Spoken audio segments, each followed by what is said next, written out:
would you rather cheat and win, or just find out how the cookie crumbles, and then you're just going to go with honor instead?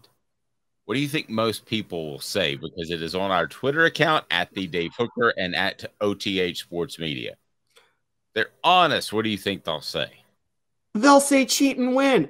Have you asked, has any Tennessee football fan ever said, I regret how the 2004 Florida game played out because of that personal foul? That should not have been a personal foul on Dallas Baker.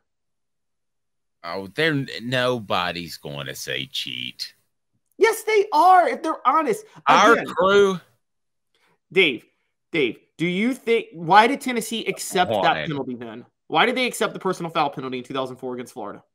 That was not a personal foul. You know the one I'm talking about, right? That set up the Will Hoyt game winner? Yes, I know. That was not a personal foul. Okay, you didn't see Tennessee come out and say, well, you know, Jonathan Wade shoved first, so we shouldn't accept this personal foul. Nobody said that. Okay. Cheat to win is always the answer. Billy Bob Cooter says. We appreciate that because you're being honest. So thank you very much. And okay. Oh, we've got more people that love cheating. Cheat to win is always the answer. Define cheat. I'm going to win, but depends on what kind of cheating.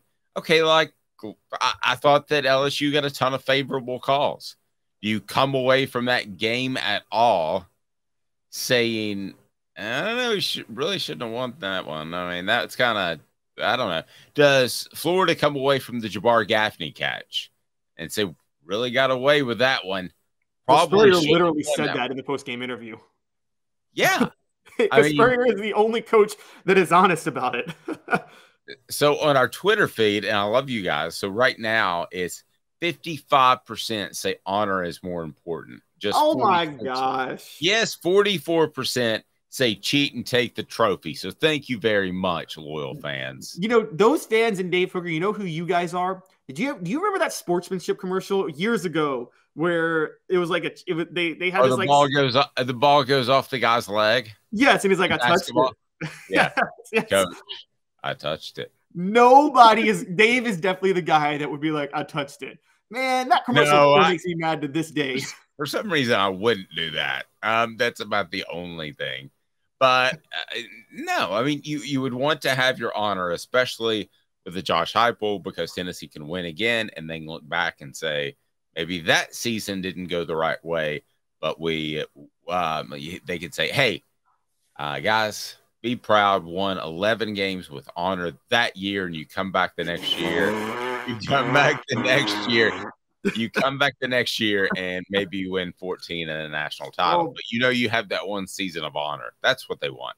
That is the lamest thing I have ever heard in my life. No, you take the win when you can get the win. Okay, so does LSU feel bad at all? They got a million calls yesterday. Should 1998 Tennessee's football team, should they feel bad at all that they got a ton of breaks? They did. I think they got. I'm gonna. You know what? I cannot wait to speak to Fred White to defend him and his honor on Friday. Yes. Speaking of this, because I think the narrative around the '98 team is so unfair. They had more breaks work against them than breaks work for them. Jamal Lewis went down with a season-ending injury. How is that a break? Well, but they played the third-string Florida State quarterback. They had the bizarre Arkansas fumble. Florida imploded inside the 5-yard line, even though they had more yardage in the Florida game. They had a lot of breaks. Okay, let's break these down, for no pun intended. Okay. T. Martin is unlucky to be the new starting quarterback, and your first 2 games are against the eventual Big East champion and arguably the most talented team in the SEC back-to-back. Those are the first 2 games of the year. The Arkansas game is the fakest narrative of all time. I'm gonna bring this up now. Okay, I should do a TikTok about this, by the way.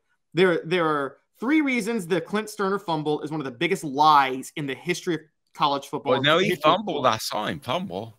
No, the narrative is that Tennessee doesn't win the national title if Clint Sterner doesn't fumble. That's the narrative. There's 3 flaws in that. 1, Billy Ratliff doesn't get enough credit for causing that fumble because he got a heck of a push on the offensive I agree with that. Yes. That's point number 1. Point number 2, There was a minute 25 left. Tennessee had a timeout. They were going to get the ball back with about 30 seconds left, down by only 2 and having the most clutch kicker in college football that year. They easily could have kicked a game-winning field goal. Point number 3, and this is the biggest point. Had they lost to Arkansas, they still would have played them again in an SEC title game. They would have beaten them in that SEC championship game, and they still would have gone to the national title game with 1 loss, because if you look at their schedule strength in the BCS, it still would have been them in Florida State. Who would have gone over them with a 1 loss? But you would agree that Arkansas should have run the ball there and not run play action. I think they were trying to run the ball as a slow developing play, though, wasn't it? No, they ran the counter. They ran the boot, and he faked the handoff, and then that's when he stumbled and fell and decided to lay the ball. Yes, they should have run the ball. That was next level stupid. And Houston Nutt, who I actually think is a great in-game coach, funny enough, that was just next level dumb by him.